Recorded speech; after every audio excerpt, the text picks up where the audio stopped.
Good evening, beloveds. You know that when I grow, you grow because I come back and tell you everything that I know. And the insight that I have gained peering into any situation that presents itself to me, what I've been learning for quite some time now is that everything has a language. You must listen to understand what the language is. For example, have you ever given yourself the opportunity to talk to something that you would consider inanimate or something that you would consider not living? Most of us haven't. And this is why we miss so much, because thinking outside of society and outside of societal norms means that you are thinking outside of the box. To think outside of the box, you have to be 100% comfortable with who you are and the thoughts that you have. You actually have to spend time with yourself, questioning why you do what you do, why you think what you think, why you believe what you believe, and why you are who you are and what you are. So these are some of the questions that you must ask yourself. Things are always speaking to you. They just speak to you in the form of intuition. And when you begin to tap into your intuition, you start having languages with things that you would never have imagined. For example, water. Many of us think that water is an inanimate object, but it's it's a compound. That means it contains two essential elements. Hydrogen is a gas, and oxygen is a gas. But gases are things. Gases move. Gases affect us. And they're able to affect us without being seen. So when you think about gas, you have to think about these are part of the creation of the whole universe that we know of. So what is gas really? What skill set does gas have? Why is it so essential? It's got a name, and anything that has a name is an entity, right? If you have a name, you can be called, you can be summoned. And if you can be summoned, that means that you're a spirit, okay? Because only spirits can be summoned, right? Oxygen and hydrogen are spirits. By just observing that spirit and watching it move and watching how it affects people and things in the environment around you, then you're learning the language of that spirit. And when you learn the language, you start to see patterns. You start to see symbols. You start to see codes. All of these are languages: how a thing moves, how it affects another object. All of those things are languages. It's just like when we talk, most of the time we talk with body language. And actually 85% of language is body language. So the way that a person or a thing moves is a language. And when you start paying attention to that, you can have a conversation with it. And it's a mental conversation. And it communicates back with you through the mind, because the mind is everywhere. There is nothing that can contain the mind. Not even your body can contain the mind. The mind can travel outside of your body into the world.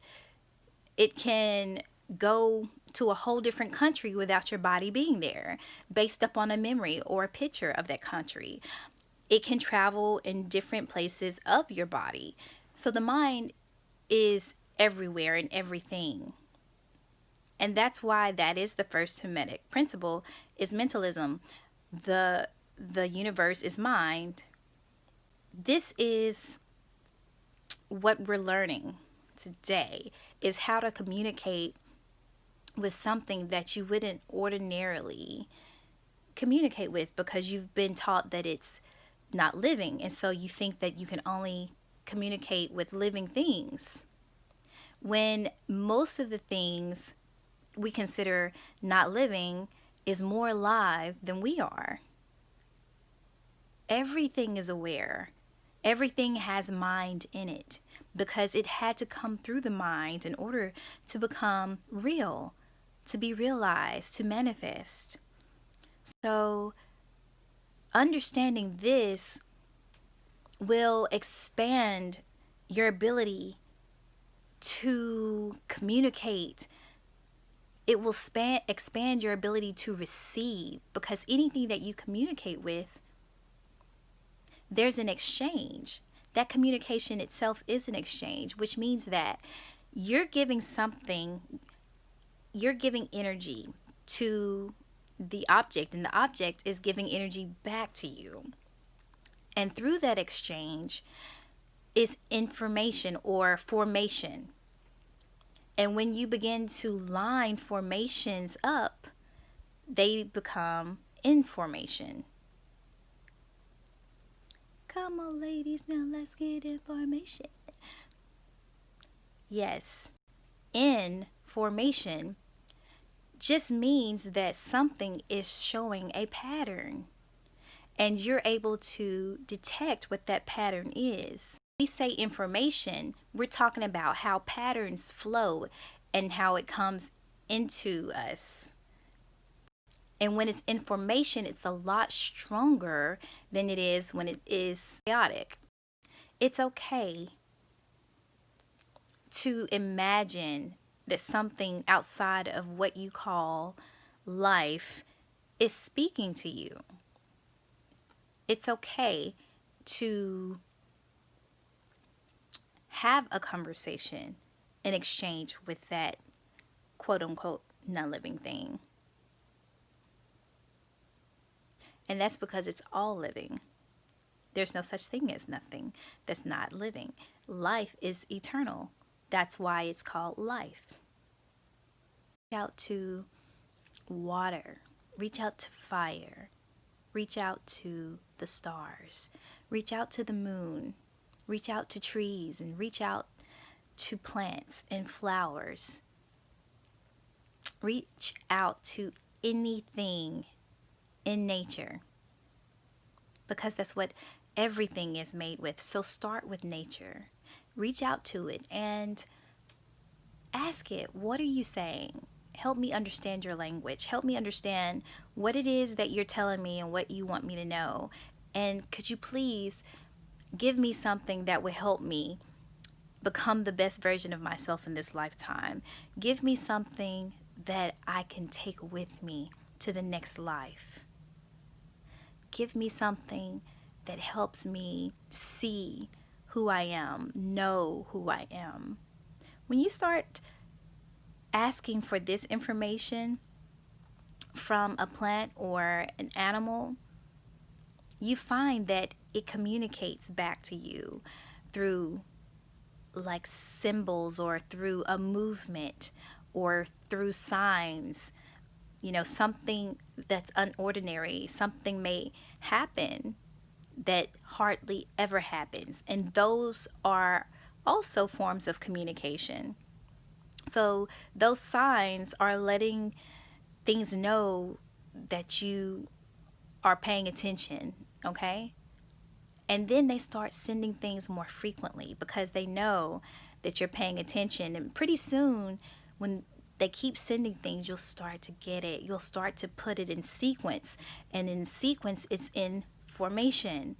And we're back to that again. So you understand that the way things communicate to you may start off slow, but if you just keep paying attention, you'll start to be able to read it. And once it starts flowing in, you can get it in at any time, and you could just be looking somewhere and you'll see something that nobody else sees. And this is why many ancient texts say, pay attention to the signs. Pay attention to, the stars. Pay attention to the clouds. Pay attention to the things in the heavenly body, because these are the things that you want to communicate with more than anything. And that's because of the knowledge and the longevity that they have, the wisdom that they have. Is we came from the stars. from the heavens, from everything up there. So why would you not listen to it? Why would you not ask it to give information to you? Why would you not speak to it? Why would you not honor it? Why would you not look at the sun and say, wow, you're the best example of dependability, and, and love that I've ever known? And why is the sun such a good example of that? Well, because without fail, it rises day after day after day. And even when it's cloudy, it's still there. So the sun is always going to come back again and again and again. And because it is such like an ancient piece of life and wisdom, this is why our ancestors made stories about it and they personified it. This is where the stories in the Bible come from, because everything that Jesus does in the Bible, the sun does. That's what the whole winter solstice is about. And if you don't understand what's happening in the sky, then you can't understand what's happening inside your body, because everything that's happening up there, it manifests here.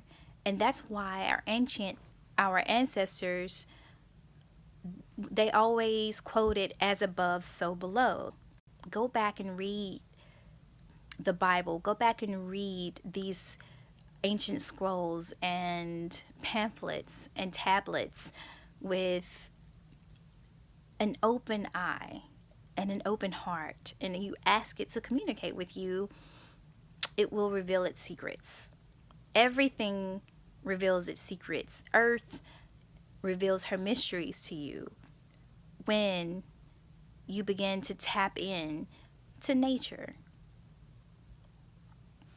Then you learn your body, you learn how to breathe, you learn how to see for the first time, and it's like you were blind before. And you learn how to feel and how not to take things personally. Like, so much wisdom comes from trees and the elements, gases, and the different forms that they hold. When they combine, then they make these compounds, and these compounds can take shape and they actually nourish us. So that's why they refer to the universe as the mother, because a mother provides nourishment to her children, and that's what the universe does for us. It provides nourishment by giving us air to breathe. It gives us water. It gives us heat and light. It gives us that warmth. It gives us unconditional love. It gives us food. It gives us so much, and yet we don't even acknowledge it. When do we say thank you? When do we say thank you? And that's what we call God. But you need to know what God is. The programming that we've received is that God is somehow separate from us, but God is all around us. God is in us. God is outside of us. God is generation, operation, and destruction. It's a title for nature and how she moves. So, acknowledge the femininity inside of you. Acknowledge a woman. Acknowledge the life-giving properties that a woman can give to the world. Acknowledge not just your mother, your earthly mother, but also acknowledge your heavenly mother, your natural mother, the one that continues to give you life every day just by allowing you to breathe, giving you fresh water to drink, and giving you the sunlight that keeps you warm. Acknowledge nurture. Acknowledge her divinity. This is what giving life and living life is all about. Because if you acknowledge her, she gives you the world. She gives you unbelievable gifts and abilities, and she helps you to see them. Try to recognize her in everything and stop calling her just a male. Stop referring just to God as a male. First of all, you've unbalanced her just through language alone, and that's the most powerful thing you can use to communicate. So everything that you do unbalances the mother because you refer to her as just a man and don't acknowledge her feminine side. Well, no woman or man can come to the earth without coming through a woman. And so that's something that you need to recognize as beautiful, intelligent, strong, and capable. And you can acknowledge that by how you treat a woman. So treat the earth as if it's your grandmother. And treat your woman as if she is the goddess that she is, because she is a part of creation and she shares a form of creation by creating herself, life. And nobody can come through this earth without coming through a woman. Thank you for listening. This is Kiana with Nourishment 101. Peace, beloveds.